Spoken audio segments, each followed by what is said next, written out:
हो सभी मुक्ति मानी। अब चूंकि उर्मिला दुख में है और दुखी व्यक्ति दूसरों के दुख को क्या कर पाता है, महसूस कर पाता है, जुड़ पाता है दूसरों के दुख से, है ना। तो उर्मिला कह रही है कि हे सखी, तुम सभी पंछियों को जो भी पिंजरे में बंद है उन सबको क्या उड़ा दो, उन सबके पिंजरे को खोल कर उन्हें उड़ा दो। सभी मुक्ति की आकांक्षी है, सभी को स्वतंत्र होने का अधिकार है। तो तुम क्या करो, सारे पंछी जो इस उपवन में या इस भवन में पिंजरे में कैद हैं उन सबको मुक्त कर दो। सुन सठ सुखवाणी हाय रूठो न रानी। और जब वो ऐसा आदेश देती है सहेली को कि तुम सभी पंछियों को क्या कर दो, मुक्त कर दो, पिंजरे से उड़ा दो, तो एक तोते को लगता है कि शायद रानी हमसे नाराज है, हमको दूर करना चाहती है। तो जो रानी है उस तोते की वाणी को सुनती है। तोता कहता है हाय रूठो न रानी, कि हे रानी तुम हमसे ना रूठो। और इतना सुनकर उसको लक्ष्मण की याद आ जाती है, क्योंकि लक्ष्मण भी बिल्कुल जब उर्मिला उनसे नाराज होती थी तो ऐसे ही कहते थे हाय रूठो न रानी। तो अपनी सखी को कहते सुन रही हो तुम इस दुष्ट को, है ना, ये बिल्कुल मेरे पति के जैसा बोल रहा है। जैसे मेरे पति लक्ष्मण नाराज होते थे तो मुझे मनाने के लिए बोलते थे, वैसे ही जब मैं उड़ाने की बात कर रही हूँ, इनको पिंजरे खोलने की बात कर रहा हूँ, तो ये दुष्ट तोता बिल्कुल मेरे पति की तरह बोल रहा है। यहाँ प्रेम पूर्वक उलाहना है, मतलब तोते से नाराजगी नहीं है, अपने प्रीतम की स्मृति दिला रहे हैं तो उसको उलाहना दे रही है। खग जनपुरी की ब्याह दो सारिका में। और चूंकि उस तोते ने उसको उसके प्रीतम की याद दिलाई, लक्ष्मण की याद दिलाई है, तो तोते से प्रसन्न होकर कहती है सुनो तोते, मैं जनकपुरी की जहाँ से मैं आई हूँ वहाँ की कोई मैना से तुम्हारा ब्याह करा दूँ क्या, है ना। मैं तुमसे प्रसन्न हुई तो ऐसा करती हूँ कि तुम्हारी शादी करा देती हूँ जनक की किसी मैना से। तदपि यह वही की त्यक्त हूँ द्वारिका में। पर उसे ये क्षण याद आता है, कहती है पर मैं भी तो जनकपुरी की हूँ, कन्या हूँ, बेटी हूँ। और जैसे जनकपुरी की कन्या अयोध्या में ब्याह करके आई और उसके पति ने अपने भाई के लिए, अपने कुल गौरव के लिए उसे त्याग दिया, कहीं ऐसा तो ना हो कि तुम भी जनकपुरी की मैना से ब्याह तो कर लो लेकिन उसे मेरी तरह त्याग दो। मतलब सुख और दुख दोनों भाव एक साथ चल रहा है।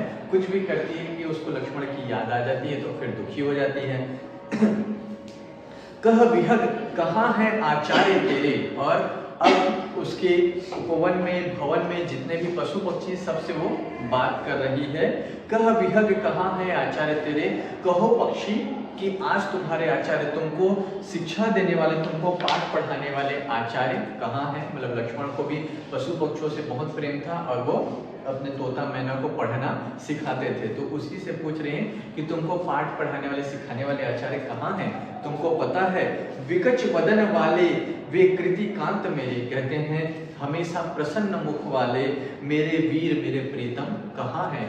हे पक्षी कहो तुमको पता है क्या, सचमुच मृगया में तो अहिरी नए वे। कहते हैं कि यदि तुम कहती हो कि वो शिकार खेलने गए हैं, मृगया मतलब शिकार खेलना, पहले राजा जो लोग रहते थे अपने मनोरंजन के लिए क्या करते थे, शिकार खेलने जाते थे।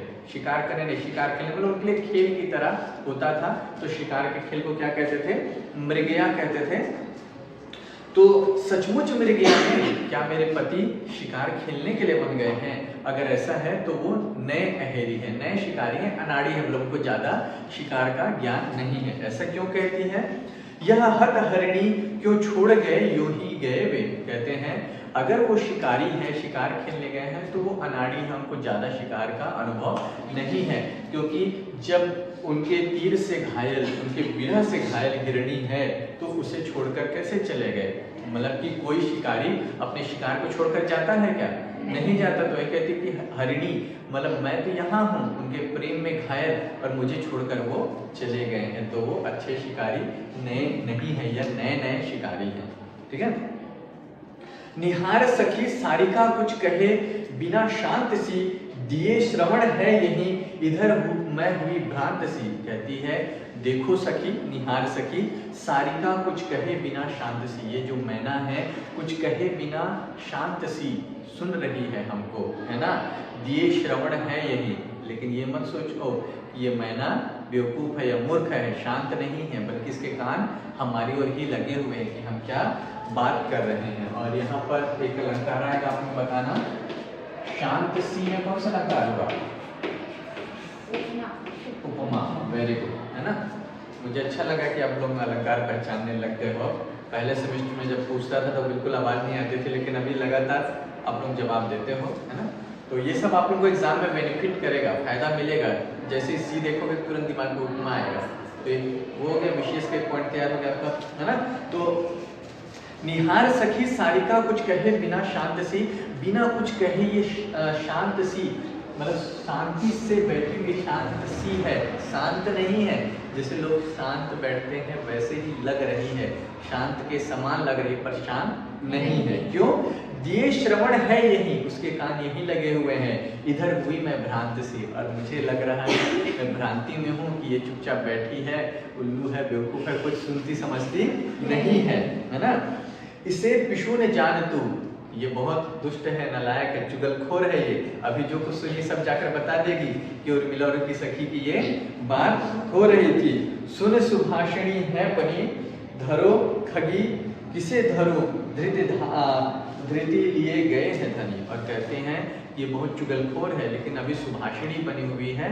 मैना जब उसकी ये बातों को सुनती है तो कहती है कि धरो, मतलब उसको कहती उर्मिला को तुम धीरज धारण करो।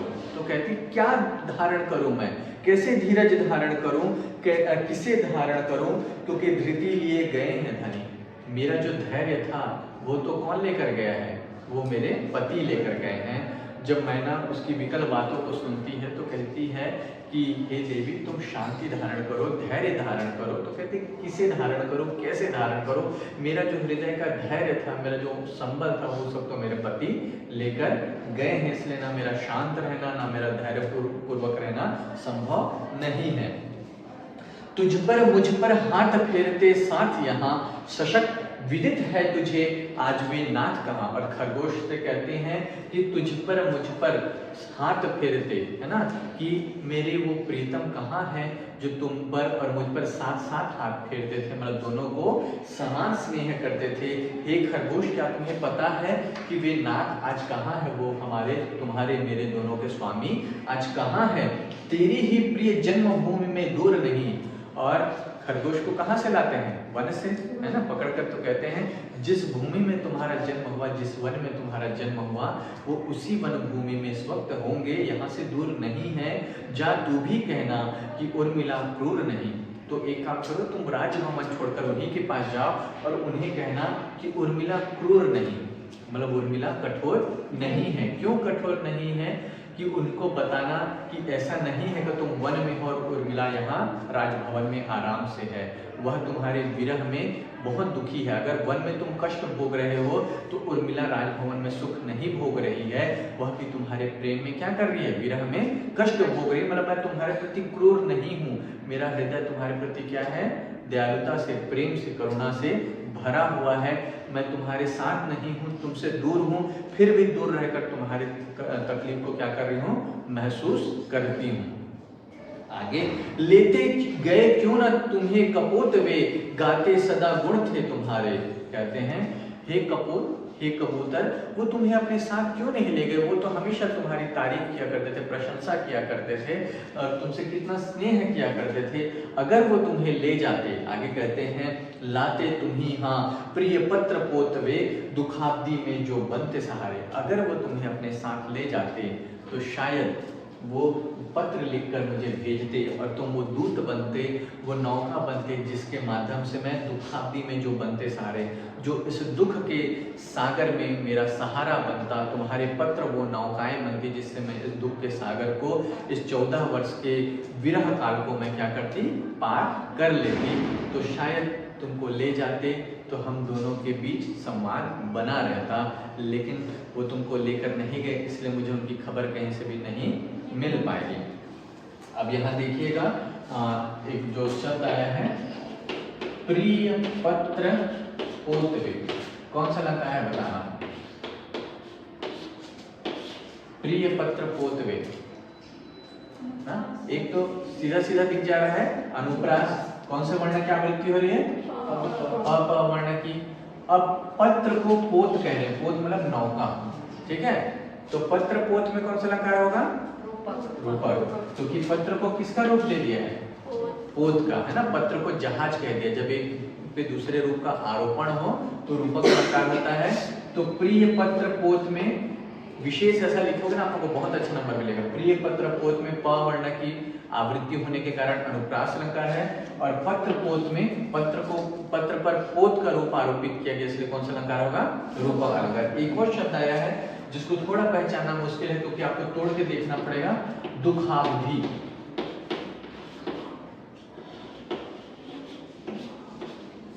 ये ऐसा लिखा है यहाँ पे दुख एक शब्द है और दूसरा शब्द है अवधि, मतलब समुद्र। ठीक है, तो दुख को क्या कह दिया है? समुद्र, सागर। तो यहाँ पर भी कौन सा अलंकार होगा?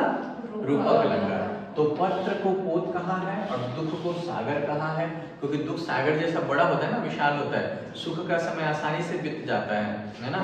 परीक्षा में सब कुछ आ रहा है, पढ़ कर गए हैं, पांचों फंसा है, तो फिर तो 3 घंटा पता नहीं चलता, लिखते। और एक सिचुएशन वो होता है कि कुछ नहीं आ रहा है, दीवार को देख रहे हैं, अरे इधर छिपकली है, ये है ना। अच्छा, सर वो पहने हैं, मैडम इस रंग का साड़ी पहने, सब कुछ 3 घंटे में पूरा कक्षा का दर्शन हो जाता है। अच्छा, हमारे क्लास में मकड़ी का ज्यादा भी है, पेपर में जब नहीं आता तो ये स्थिति होता है ना, तो 3 घंटे क्या हो जाते हैं? बहुत ज्यादा हो जाते हैं। ऐसे ही दुख सागर होता है और सुख क्या होता है? पानी की बूंद की तरह, है ना, उछलता है और गिर जाता है, तुरंत समाप्त हो जाता है। तो इसलिए दुख को सागर कहा है। तो कौन सा अलंकार होगा? रूपक अलंकार। चलिए आगे देखते हैं। और कह रहे हैं कि यदि तुम जाते तो ये पत्र पोत बनते, नाव बनते, जिसके माध्यम से मैं इस दुख के सागर को पार कर लेती, दुख के सागर में मेरा सहारा बनता। औरों की क्या कहिए, निज रुचि ही एकता नहीं रखती, चंद्राश्रित पीकर तू चकोरी, अंगार है चकती। कह रहे हैं दूसरों की बात मैं क्या कहूँ, जब स्वयं के स्वभाव में एकता नहीं है, एक रूपता नहीं है। क्यों कह रहे हैं? चकोर को कह रहे हैं कि तू चंद्राश्रित, चकोर वो है जो चांद का प्रेमी है ना, जो चांद को ही तकता है। और कहते हैं कि चंद्राश्रित पीकर, तुम चांद को ताकते रहते हो, चांद की रोशनी, चांद की चांदनी का पान करते हो, और तुम अंगार को भी चखते हो। अंगार को क्यों चखते हैं? क्योंकि वो अंगार का भ्रम, मतलब अंगार जब लाल लाल होता है और प्रेम का रंग क्या होता है? लाल होता है, तो अंगार को इस भ्रम में खा जाती है कि ये चांद की चांदनी है, रोशनी है। मतलब प्रेम में हमको क्या होता है? भ्रम हो जाता है। तो कह रहे हैं कि स्वभाव में एकता नहीं है, तुम खुद अंतर स्पष्ट नहीं कर रहे हो। लगी, एक कवि ने लिखा है, लगी लगन छूटे नाही, जीभ चोंच जल जाए, है ना।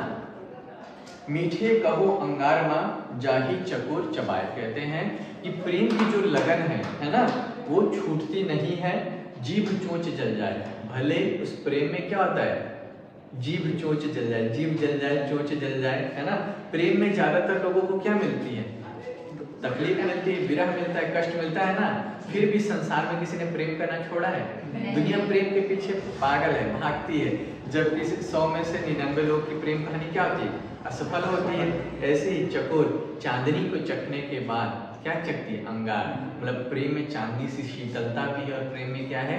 अंगार भी। मतलब प्रेम में तकलीफ भी है, पर चकोर ने कभी उसके पीछे भागना नहीं छोड़ा। तो अपने ही स्वभाव में एकता नहीं है, जानते हुए कि प्रेम में कष्ट मिलेगा, विरह मिलेगा, कोई प्रेम को छोड़ नहीं पाता है ना। तो वही कह रहे चकोर को कि किसको क्या समझाएं, प्रेम में कोई समझाने से नहीं समझते। शेर जो मुझे बहुत पसंद है, कई बार मैं कहता हूँ कि समझाने से कौन समझता है, यहाँ सबको एक हादसा जरूरी है ना। समझाने से कोई नहीं समझता कि ऐसा मत करो, ये मत करो, प्रेम है, अरे उसके पीछे मत भाग, है ना। सबको एक हादसा जरूरी है। जब हादसा होता है तब जाकर क्या होता है? सबक मिलता है। एक और वो जो वाक्य कहते हैं ना कि जो अकल है वो बादाम खाने से नहीं आती है, धोखा खाने से आती है ना। कितना भी बादाम खा लो अकल नहीं आएगी, जब धोखा खाओगे, लाइफ में चोट पड़ेगी, तब जाकर बुद्धि आती है कि ऐसा करना चाहिए, ऐसा नहीं करना चाहिए। चलिए आगे देखते हैं। विहग उड़ना भी ये बंद भूल गए, यदि अब इन्हें छोड़ूं तो और निर्दयता दे। कह रहे हैं कि मैंने थोड़ी देर पहले तुमसे कहा था सखी कि इन पंछियों को आजाद कर दो, लेकिन इनको आजाद करना तो और ज्यादा निर्दयता होगी इनके साथ। क्यों ऐसा कह रही हैं? क्योंकि उड़ना भी तो ये बद्ध भूल गए कि ये इतने सालों से, इतने वर्षों से कैद है कि अब उड़ना क्या है? भूल चुके हैं। यदि अब इन्हें छोड़ो तो और निर्दयता दे, यदि इनको अब छोड़ दिया जाए तो इनके प्रति निर्दयता होगी, क्योंकि हमने इन्हें अपना आश्रित बना लिया है। ये शिकार करना भूल गए हैं, अपना भोजन ढूंढना भूल गए हैं। पंछियों को रखोगे, जब उनको नहीं पालोगे तो क्या है, सब चीज़ खुद सीख जाते हैं कि कहाँ से हमको खाना लाना है, उड़ना कैसे, कहाँ पानी पीना है। तो उनको सब चीज़ क्या मेरा पिंजरे के अंदर मेरा पका हुआ भोजन मिल रहा है, पानी मिल रहा है। लेकिन अचानक से उनको कई साल कैद रखने के बाद मुक्त करोगे तो सब सीख पाएंगे क्या? तो वही कह रहे हैं, परिजन इन्हें भूले और उनके परिजन साथी भी उनको क्या है, भूल गए हैं। ये भी उन्हें और वो उनको भूल गए हैं। सब है बहे, सब क्या है, वक्त की धारा में बह गए हैं, आगे बढ़ गए हैं। बस अब हम ही संगी साथी सभी उनके रहे। इनके संगी साथी यदि कोई है तो कौन है? हम हैं, हम ही उनके साथ रह रहे हैं। तो इनको ऐसा छोड़ देना, मुक्त करना सही नहीं होगा। आगे देखते हैं, मेरे उर अंगार के बने बाल गोपाल, अपनी मुनियों से मिले पले रहो तुम लाल। और यहाँ पर फिर देखना एक बार, उर अंगार, उर मतलब क्या होता है? उर मतलब क्या होता है? हाँ, उर मतलब छाती, हृदय, ठीक है। तो मेरे उर अंगार, मेरे हृदय के अंगार, ठीक है। अंगार का रंग क्या होता है? लाल। प्रेम का रंग लाल, पीड़ा का रंग लाल, ठीक है। तो यहाँ उर अंगार, हृदय में प्रेम है लेकिन अभी क्या स्थिति है? वियोग की स्थिति है, दर्द है, तकलीफ है, पीड़ा है। इसलिए कह रहे हैं कि मेरे उर अंगार के बने बाल गोपाल, मेरे हृदय में अंगारे हैं, क्योंकि प्रेम में, पीड़ा में, है ना, क्या है, मेरा हृदय का रंग, या हृदय में जैसे अंगारे होते हैं, अंगारे को छूने से तकलीफ होती है, जैसे मेरे हृदय में अंगारे की तरफ विरह की अग्नि जल रही है। अपनी मुनियों से मिले पले रहो तुम लाल। मेरा हृदय तो विरह में दग्ध है, और दग्ध होने की वजह से, जलने की वजह से अंगारे की भांति लाल है। लेकिन वो दो पंछियां हैं, एक पक्षी है जिसका नाम लाल है और दूसरी का नाम मुनिया। तो दोनों क्या है, पति पत्नी है या कपल है। तो कह रहे हैं कि लाल, मैं तो अपने पति के बिना हूँ, मैं वियोग में हूँ, लेकिन तुम अपनी मुनियों से मिले, तुम अपनी मुनियों के साथ मिलो, उनके साथ पलो, मतलब साथ में रहो और खुश रहो, ऐसा उनको कह रहे हैं। क्योंकि वो स्वयं पीड़ा में इसलिए चाहती कि संसार में किसी और को भी पीड़ा ना हो, क्योंकि एक पशु पक्षी सबकी पीड़ा को वो अनुभव कर रही है। ठीक है, यहाँ तक समझ में आया? क्योंकि यहाँ से थोड़ा सा चेंज होगा टोन। अब यहाँ पर जो पंक्ति, हाँ, ये उर अंगार का मैं भूल गया था। उर अंगार में क्या होगा, कौन सा अलंकार होगा? रूपक अलंकार इसमें भी, क्योंकि जो प्रेम है उसको क्या कह रहे हैं, उर अंगार बन गए। हृदय या छाती क्या है, अंगार, क्यों, विरह में जल रहा है। तो ठीक है। अब अगली पंक्ति देखते हैं, इसमें जो प्रसंग आएगा ये थोड़े इंपॉर्टेंट है, तो पूछा जा सकता है। तो इसका प्रसंग यही रहेगा कि इन पंक्तियों में, अब जो पढ़ाऊंगा उसको ना, वेदना के महत्व का वर्णन किया है। सब वेदना है, पीड़ा है, उसको क्या करते हैं, कोसते हैं, ये दुख क्यों मिला, ये दर्द क्यों मिला। लेकिन यहाँ पर वेदना को, पीड़ा को महिमा मंडित किया है। तो यहाँ पर ये कवि की मौलिकता है, नवीनता है। ठीक है, और व्याख्या करने के अलावा विशेष जब आप लोग बताएंगे, इन चीजों को बता सकते हैं कि इन पंक्तियों में विशेष भाव क्या है, अलंकार, शब्द शक्ति, ये सब तो बताना है। लेकिन कवि ने कुछ नवीन कल्पना की है, नवीन उद्भावना की, उसको भी आप बताना है कि हमेशा वेदना को, पीड़ा को दुखदायी बताया है ना, उसकी निंदा की गई है। लेकिन यहाँ कवि सीधे पहली पंक्ति देखना, वेदने तू भी भली बनी, हे वेदना तुम क्या हो, अच्छी हो। क्यों ऐसा कह रहे हैं, पाई मैंने आज तुझी में अपनी चाह घनी। क्योंकि जब मैं पीड़ा में आई, जब मैंने विरह होगा, दुख होगा, तब मैं ये जान पाई कि जीवन में मुझे क्या बहुत प्रिय है ना। जब आपके पास सब कुछ खोने लगते हो ना, तब आपको जीवन में वो एहसास होता है कि आप तो कौन सी चीज़ है जिसको खोए बिना आप जीवित नहीं रह, जिसको खोकर आप जीवित नहीं रह पाओगे, है ना।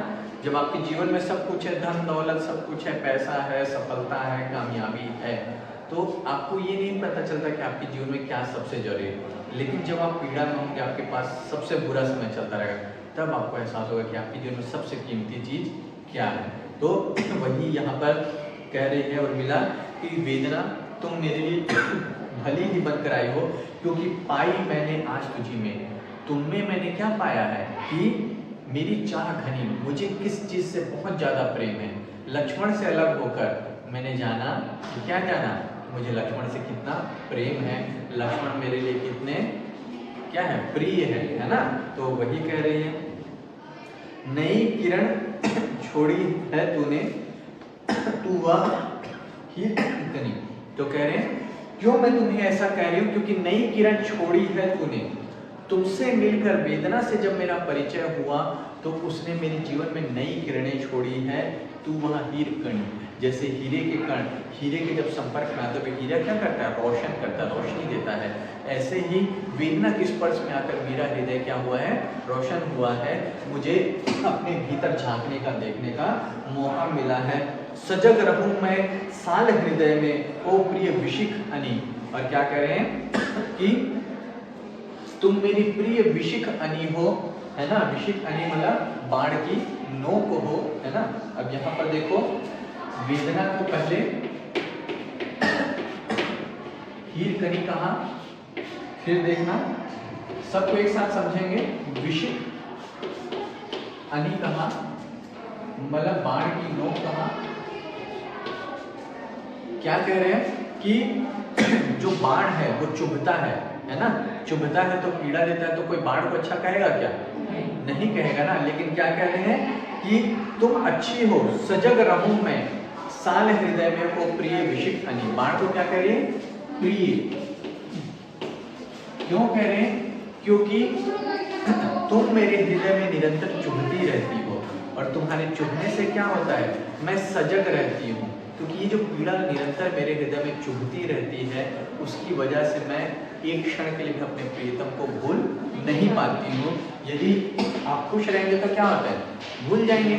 लेकिन कोई चीज लगातार चुभ रही है तो आपको उसकी मौजूदगी का एहसास होगा। तो वेदना तुम्हारे कारण ही है कि मेरे हृदय में एक क्षण के लिए भी मेरे प्रियतम मुझे छोड़कर नहीं जाते। तो उसको क्या कह रही, ओ प्रिय विशिखनी, ये बाण, प्रिय बाण की नोक, तुम मेरे प्रिय हो क्योंकि तुम मेरे प्रियतम की स्मृति को एक क्षण के लिए बोझल नहीं होने देती। समझ में आ रहा है, देखिए प्रेम कितना गहरा प्रेम है ना। तो वही है कि प्रेम में क्या होता है, पीड़ा भी अच्छी लगती है ना। वो मीठा दर्द कहते हैं, प्रीतम का वियोग, है ना। वो जो दर्द है वो कैसा दर्द है, मीठा मीठा दर्द है। तो आगे देखते हैं, ठंडी होगी देह न मेरी रहे त्रिगंबु सनी। कह रहे कि मेरी देह ठंडी नहीं होगी, भले वो आंसुओं से भीगी हुई है ना। लगातार उर्मिला क्या है, रो रही, मिला कर रही है, और किसी का शरीर है आंसुओं से सना हुआ है, भीगा हुआ है, तो वो ठंडा होगा कि नहीं, जल से। लेकिन नहीं होगी। क्यों नहीं होगी, क्योंकि उसके पास क्या है, विरह है। विरह उसके शरीर को निरंतर क्या कर रहा है, जला रहा है ना, विरह की अग्नि। ठीक है, तो कह रहे हैं कि मेरी जो देह है वो दृगंबु सनी है। दृग का अंबु, अंबु मतलब जल। तो दृग का जल क्या है,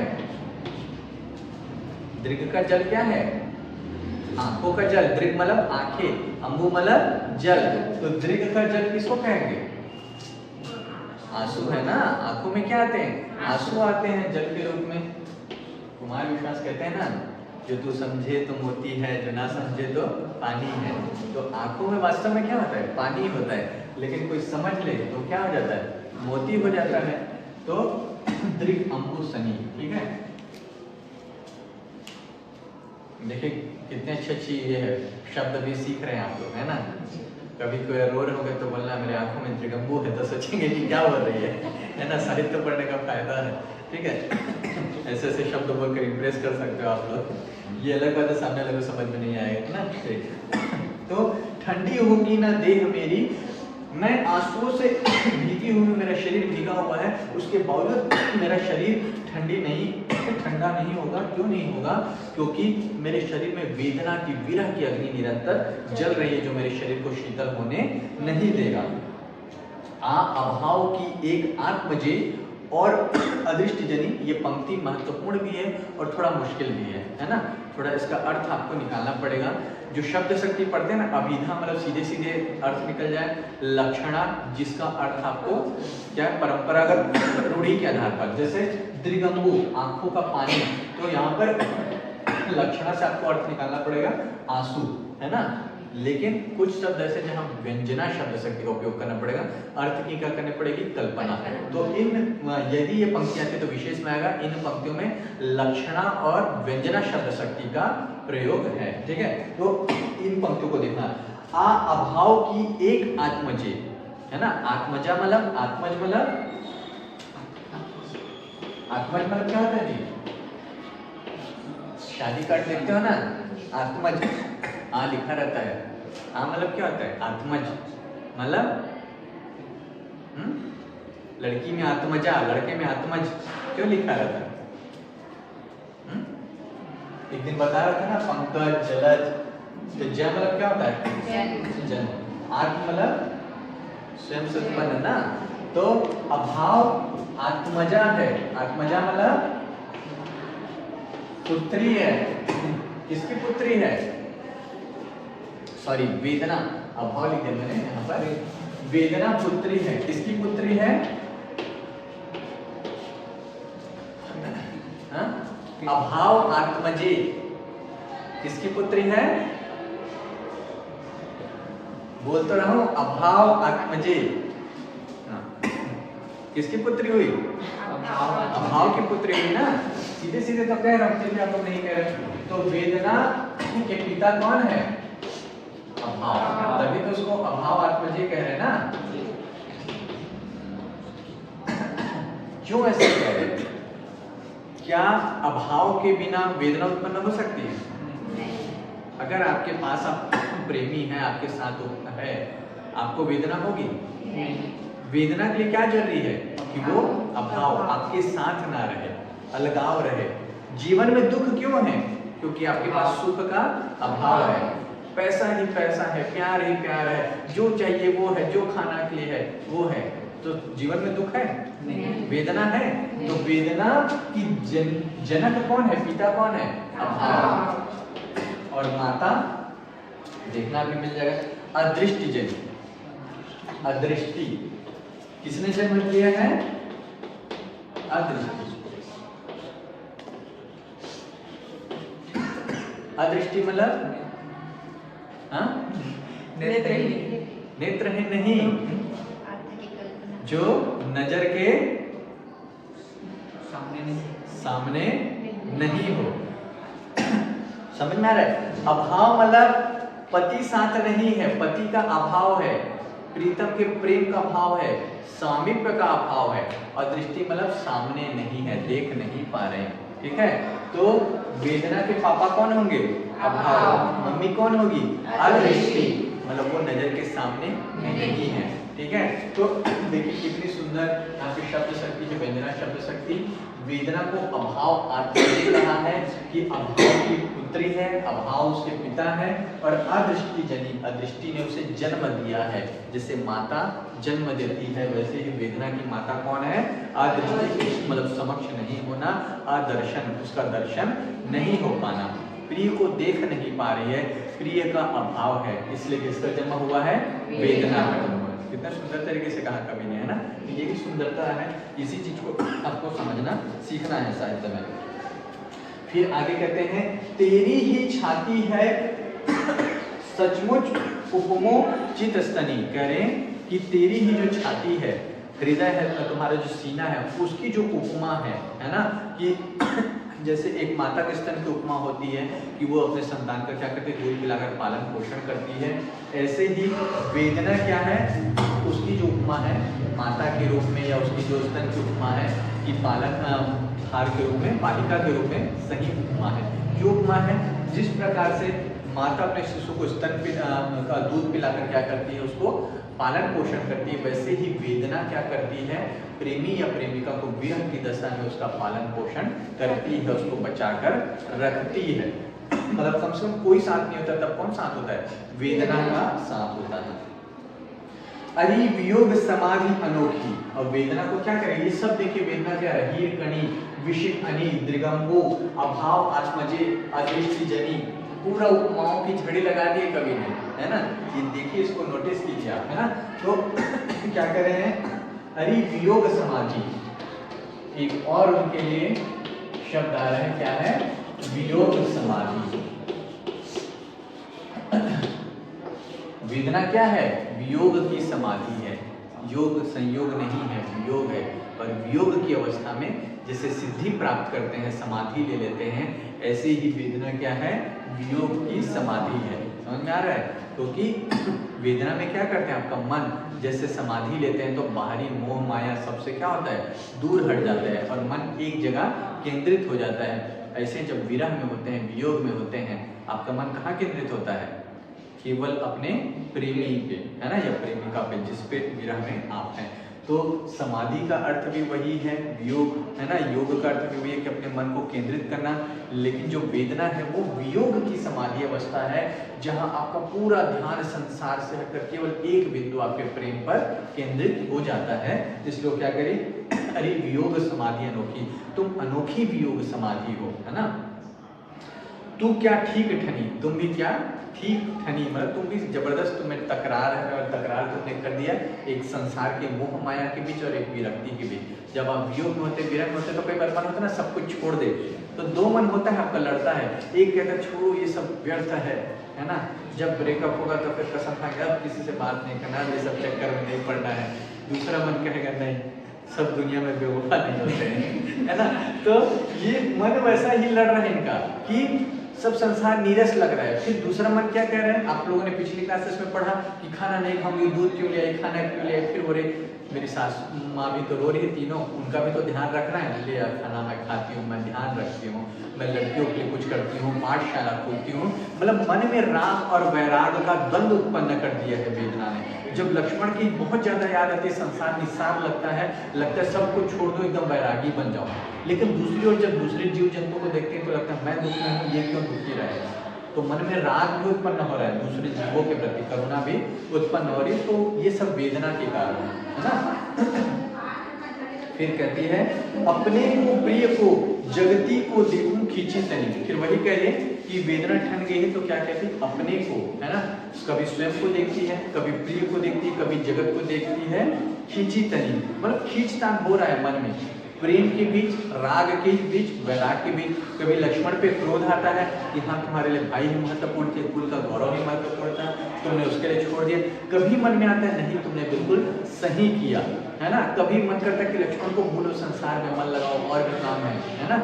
वो एक शेर है ना बहुत फेमस कि मुझसे पहले से मोहब्बत न मांग महबूब मेरे, मोहब्बत के सिवा और भी कई गम है जमाने में, ठीक है। तो वही कई बार लगता है कि यार ठीक है प्यार मोहब्बत ठीक है, लेकिन बाकी चीजें भी तो है दुनिया में। बाकी लड़कियों का मैं ध्यान रखूं, पशु पक्षियों का ध्यान रखूं, पेंटिंग करूं, है ना, वीणा बजाऊं या सासू माँ का ध्यान रखूं, ये सब उसको लगता है। और कभी लगता है नहीं, है ना, जग सुना सुना लागे, है ना। तो वही है, कभी मन क्या करता है वो तू नहीं है तो कुछ भी नहीं है वाली फीलिंग, और कभी लगता है नहीं बाकी संसार भी है। तो वेदना ने उर्मिला के मन में लहरें उत्पन्न कर दी है। जैसे शांत पानी में आप पत्थर मारो तो है ना, ठहरे हुए पानी में कंकड़ न मारो। तो जब ठहरे हुए पानी में कंकड़ मारते तो क्या होता है? लहरें उत्पन्न हो जाती है। ऐसे विरह ने उर्मिला के हृदय में, शांत हृदय में लहरें उत्पन्न कर दी है, जिसमें राग वैराग, संसार का और आसक्ति और अनासक्ति का द्वंद्व चलता रहता है। मन सा मालिक मुझे मिला है तुझमें उपल खनी, और कह रही है मन सा मालिक, मन के समान मणि मुझे मिला है। किसमें मिला है? तुझमें उपल खनी, तुम पत्थर की खदान हो, लेकिन तुम्हारे इसी पत्थर की खदान में, चूंकि वेदना को सब कोसते हैं इसलिए क्या करें, तुम पत्थर की खदान हो, लेकिन तुम्हारे उसी पत्थर के खदान में मुझे मन सा मालिक मिला है, मेरे मन का मणि मुझे मिला है। अब यहाँ बताओ मन सा मालिक में कौन सा लकार होगा? हाँ, एक रूपक जवाब आया, एक और उपमा। रूपक वाले कौन है? क्यों होगा रूपक? क्यों होगा? जब मन मालिक होगा, सा हट जाएगा तो रूपक होगा। लेकिन यहां पर आप देखो सा आ गया, मन को मणि नहीं कह रहा है, मणि के समान कह रहा है। तो जब समानता तुलना होगी तो उपमा, ठीक है। अंतर को समझो आप लोग, ठीक है। जब सा से सी कुछ भी हट जाएगा, सीधा रूप को चिपका देंगे, आरोपित कर देंगे, तो रूपक, रूप दे दिया, सिंपल समझो। और जब समानता होगी तो क्या होगा? उपमा। तो मन सा मणि मिला है, मन के समान मणि मुझे इस पत्थर की खदान में मिला है। तुझे तभी छोड़ू जब सजनी, विरह को मैं कब छोड़ूंगी? जब सजनी पाऊं प्राण धनी।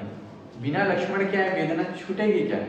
तो कह रहे तुम मुझे नहीं छोड़ोगी, मैं भी तुमको नहीं छोड़ूंगी, है ना। महादेव वर्मा की पंक्ति है, महादेव वर्मा को विरह की कवयित्री कहा जाता है।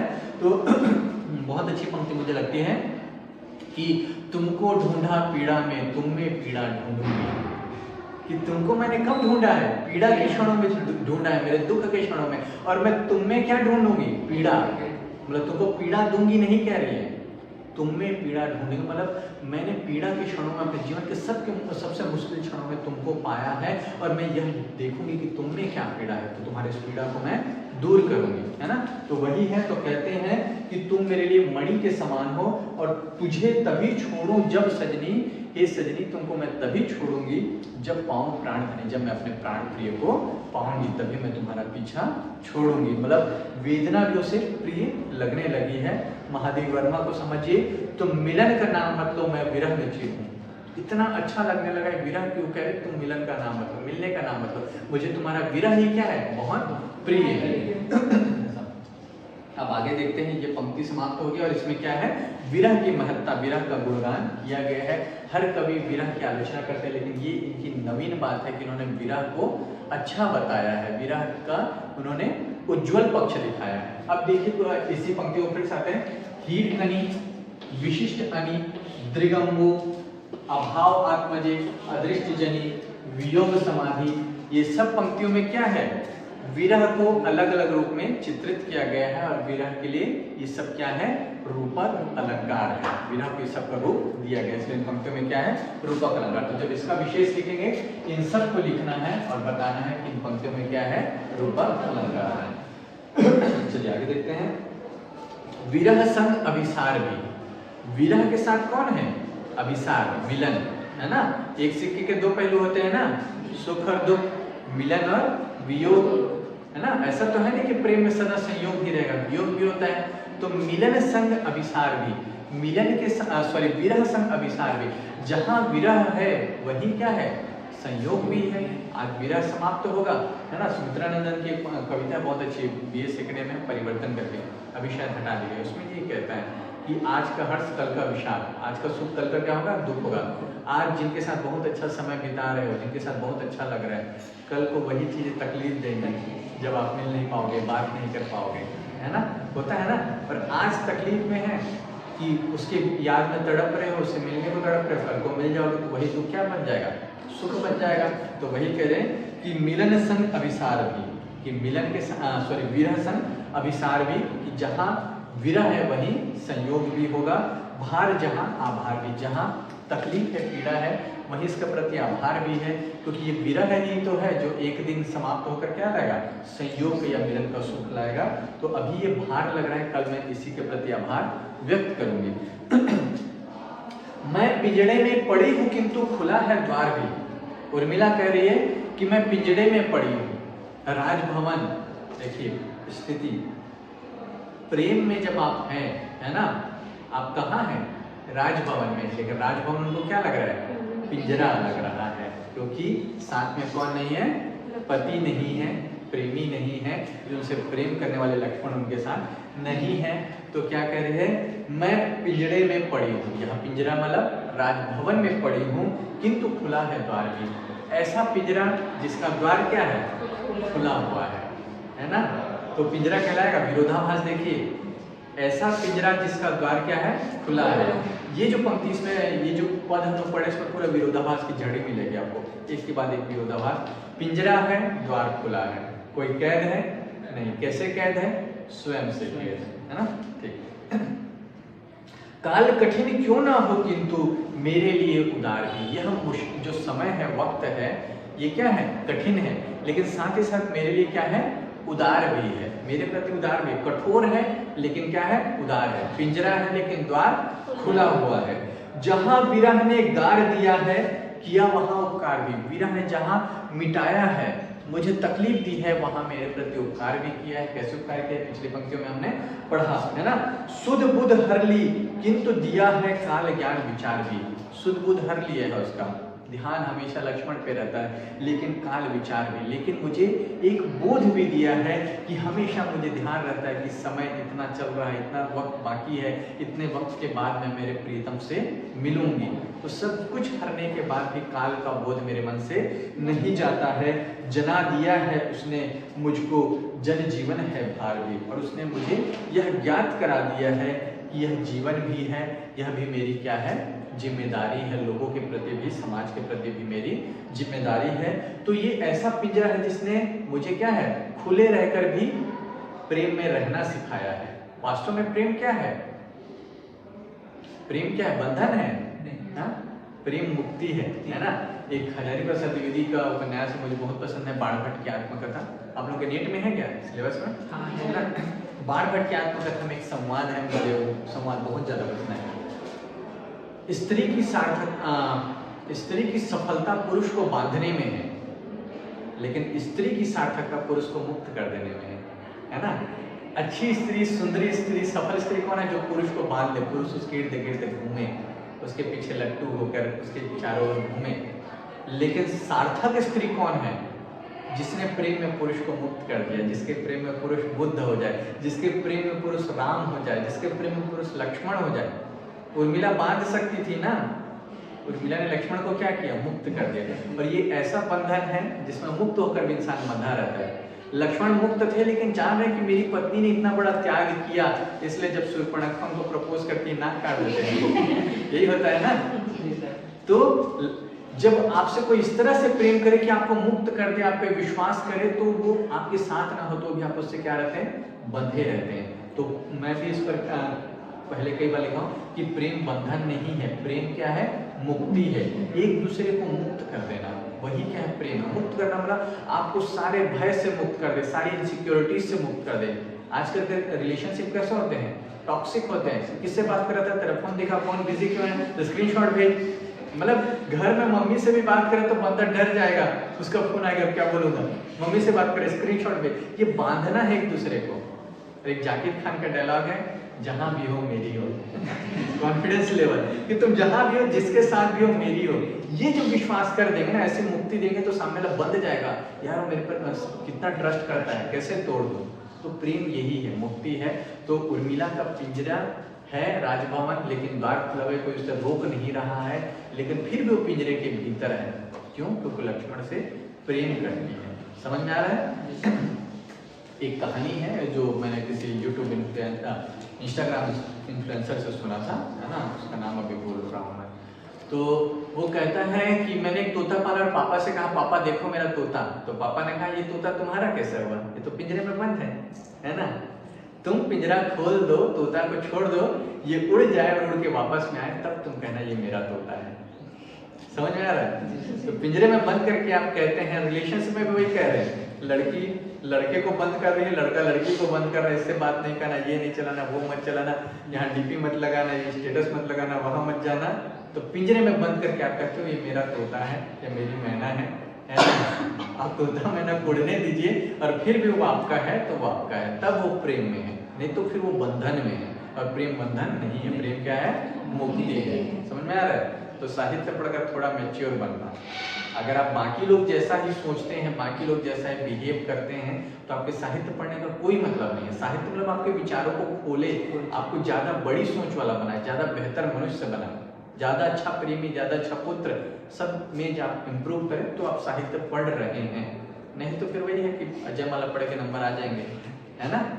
नंबर आपसे ज्यादा उन लोगों के भी आते हैं जो क्लास अटेंड नहीं करते। इस क्लास की सच्चाई हर क्लास की सच्चाई है, लेकिन क्लास में बैठने का मतलब है कि आपके विचार खुले, आप दुनिया को अलग तरीके से देखें, अलग तरीके से सोचें। तो वो आपके पढ़ने लिखने का मतलब, क्लास अटेंड करने का मतलब है ना? चलो तो देखते हैं। विरोधाभास की झड़ी लगा दी है कि पिंजरे में है पर द्वार खुला है, कठिन है लेकिन उदार है, वीरा ने गार दिया है, मिटा दिया है पर उपकार भी किया है, शुद्ध बुद्ध हर ली लेकिन काल ज्ञान का विचार भी है। सब देख रहे हैं विरोधाभास कैसा है? इन पूरी पंक्तियों में विरोधाभास अलंकार है। जना दिया है उसने मुझे जन जीवन है भार भी, कि लोगों का जीवन का भी भार मुझ पर है, मुझ पर कुछ दायित्व भी है। और मरण वह बन जाता है कभी दिए का हार भी। तो ये कभी मरण है लेकिन कभी वह हृदय का हार है। तो ये विरह कोई मरण नहीं है बल्कि मेरे हृदय का हार है। और ये है कि जो कुछ भी तुम्हारा है उसे सहज स्वीकारा है ना, कि जो कुछ भी तुम्हारा, ये जो विरह किसका है, लक्ष्मण का है, इसलिए वो मरण नहीं है मेरे लिए, हृदय का क्या है, हार है। जाना मैंने इस उर में थी ज्वाला भी जलधार भी, लक्ष्मण से कह रहे हैं कि तुम्हारी वजह से मैंने जाना इस उर में, इस हृदय में ज्वाला थी, प्रेम की ज्वाला थी, और जलधार भी थे, आंसुओं की धारा भी थी, करुणा भी थी। मतलब जब आप प्रेम में रहते हैं तो प्रेम जब चरम में रहता है, उद्विग्नता में रहता है, तो प्रेम में क्या रहता है, उद्विग्नता। तो उसी को कह रहे हैं कि ज्वाला है प्रेम में, है ना। और जलधार में मतलब मेरे भीतर इतनी करुणा है, इतनी सहिष्णुता है, ये मैं विरह में ही जान पाई। प्रिय ही नहीं यहाँ मैं भी थी और एक संसार भी। अब उसको रियलाइज हो रहा है, जो पंक्ति मैंने कुछ देर पहले कही कि और भी लोग हैं, है ना, मोहब्बत के सिवा और भी कई गम है इस जमाने में, कि प्रिय ही नहीं यहाँ मैं भी थी। जब लक्ष्मण थे तो ऐसा लगता है लक्ष्मण लक्ष्मण, पूरी दुनिया में लक्ष्मण और कुछ नहीं है ना। लेकिन अब कह रहे हैं कि यहाँ सिर्फ तुम नहीं थे, यहाँ मैं भी थी और एक संसार भी, एक संसार और भी है जिसका मुझे ध्यान रखना है। ये मैंने कब जाना, विरह में, वेदना में मैंने जाना। तो चलिए लगभग 2:30 बज गया है, थोड़ा लेट से आया तो आज की क्लास को लंबा नहीं खींचते, ठीक है। आज मैं सोचा था 30 पेज तक पढ़ लेंगे, लेकिन वही है कि काम आ गया, तो ठीक है आगे कंटिन्यू करेंगे, है ना। समझ में आया आज का, इसमें विरोधाभास, उसके पहले रूपाकलन।